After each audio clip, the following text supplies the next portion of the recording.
টানা তাপপ্রবাহ ও খরার ফলে বাগান থেকে ঝরে পড়ছে আম। বৃষ্টির অভাবে মাঝারি আকৃতির গুটি আমে বাড়ছে পোকামাকড়ের উপদ্রব। ফলে দিশেহারা হয়ে পড়েছে সাতক্ষীরার আম বাগান মালিকরা। আর টানা তীব্র গরমে আম টিকিয়ে রাখতে বাগান মালিকদের সব ধরনের পরামর্শ দিচ্ছে জেলা কৃষি বিভাগ। সাতক্ষীরার প্রতিনিধি শাহিন গোলদারের প্রতিবেদন। ভৌগোলিক কারণে সাতক্ষীরার আম আগে পাকে, তবে বৈরী আবহাওয়ার কারণে এবছর আমের ফলন বিগত কয়েক বছরের তুলনায় অনেক কম। তীব্র গরমে এবার কালবৈশাখীর কবলে পড়তে পারে আমবাগান। গত এক সপ্তাহ ধরে সাতক্ষীরায় গড় তাপমাত্রা ৩৯ থেকে ৪০ ডিগ্রির ঘরে ওঠানামা করছে। তার সঙ্গে যোগ হয়েছে অনাবৃষ্টি। ফলে তীব্র খরায় আমবাগানগুলোতে দেখা দিয়েছে পানির শূন্যতা। যেগুলো আম ধরছে গাছে প্রচন্ড তাপদাহের কারণে আমগুলো সব ঝরে যাচ্ছে। আমাদের গাছে তো আম এবার হয়নি। বাচ্চা গাছে যে কিনে দেবো, সাইডে কোনো গাছে তাও আম নাই। তীব্র গরমের কারণে আম রাখা যাচ্ছে না। আমরা গাছের গোড়ায় পানি দিচ্ছি, স্প্রে করতেছি, তাও তো আম রাখা সম্ভব হচ্ছে না।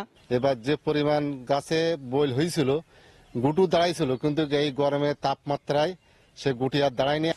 দিন দিন তাপমাত্রা বাড়ছে। প্রচণ্ড গরমের কারণে আমের গুটি ঝরে যাচ্ছে, জানান আমবাগান মালিকরা। জেলা কৃষি বিভাগ বলছে, টানা তীব্র গরমে আম টিকিয়ে রাখতে বাগান মালিকদের সব ধরনের পরামর্শ দেওয়া হয়েছে।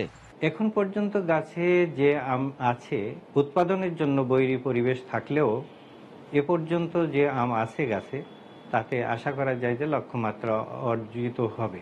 গরমের কারণে আমাদের এই আম খুব নষ্ট হচ্ছে এবং আম সব গাছ ঝরে যাচ্ছে। আর সামনে এই যে দেখা যাচ্ছে এই কালবৈশাখের ঝড়ও আসতে পারে, এ যে আমরা একদম শেষ হয়ে যাব। কৃষি বিভাগের তথ্য মতে সাতক্ষীরা জেলায় ৪,১১৮ হেক্টর বাগানে চলতি বছর ৫০,০০০ মেট্রিক টন আম লক্ষ্যমাত্রা নির্ধারণ করা হয়েছে। শাহিন গোলদার, এসটিভি, সাতক্ষীরা।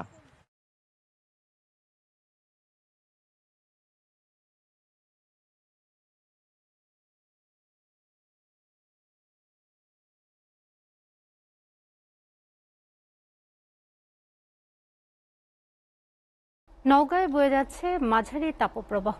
তীব্র রোদ আর গরমে অসহনীয় অবস্থা। মানুষের পাশাপাশি ক্ষতির সম্মুখীন হচ্ছে আম ও লিচু সহ অন্য নানান ফসলও। এ বিষয়ে আরও বিস্তারিত জানাতে নওগাঁ থেকে সরাসরি যুক্ত হচ্ছেন সহকর্মী তৌহিদ ইসলাম। তৌহিদ, স্থানীয় কৃষি কর্মকর্তারা এই বিষয়ে কি ধরনের পরামর্শ দিচ্ছেন চাষিদের? নওগাঁয় কিন্তু সূর্য উদয় থেকে সূর্যাস্ত পর্যন্ত রোদের যে দাপট সেটি কিন্তু বেড়েই চলছে দিনের পর দিন। এতে করে জনজীবনে কিন্তু একটা অস্থিরতা বিরাজ করছেন। শুধুমাত্র জনজীবনেই নয়, এর প্রভাব কিন্তু পড়তে শুরু করেছে সবজির বাজারে। আপনারা জানেন যে নওগাঁয় বিপুল পরিমাণ সবজি উৎপাদন হয়, ধান উৎপাদন হয়। সবচেয়ে বড় বিষয় হচ্ছে নওগাঁতে কিন্তু আম উৎপাদনে কিন্তু অনেক জেলাকে ছাড়িয়ে গেছে নওগাঁয়। আমরা গতকাল সাপাহারে গিয়েছিলাম, সেখানে ব্যাপক পরিমাণে আম চাষ হয়।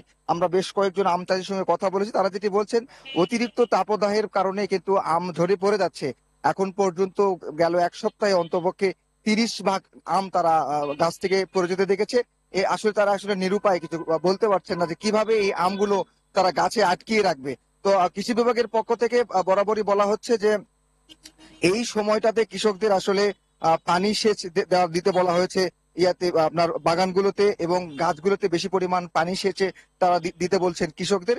এমনটাই কিন্তু কৃষি বিভাগের পক্ষ থেকে পরামর্শ দেওয়া হচ্ছে কৃষকদের। তবে কৃষকরা বলছেন যে আসলে তারা পানি দিচ্ছে, তারপরও এই যে তাপদাহটা এতই তীব্র, তারপরও আসলে কোনো কাজ হচ্ছে না।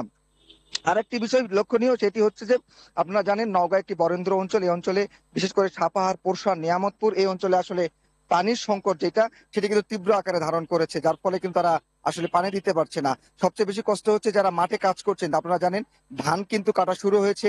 নওগাঁতে ব্যাপক পরিমাণে ধান চাষ হয়। ধান এরই মধ্যে কিন্তু পুরোদমে ধান কাটা শুরু হয়ে গেছে। মাঠে যারা কাজ করছেন যে কৃষকরা, তারা আসলে বেশি ভোগান্তি পোহাতে হচ্ছে। খুব বেশি ধান তারা মাঠে বেশিক্ষণ সময় ধরে কাটতে পারছেন না।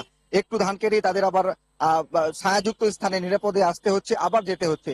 আরেকটি বিষয়, আমরা কিছু আগেই নওগাঁ সদর হাসপাতালে খোঁজ খবর নিয়েছি।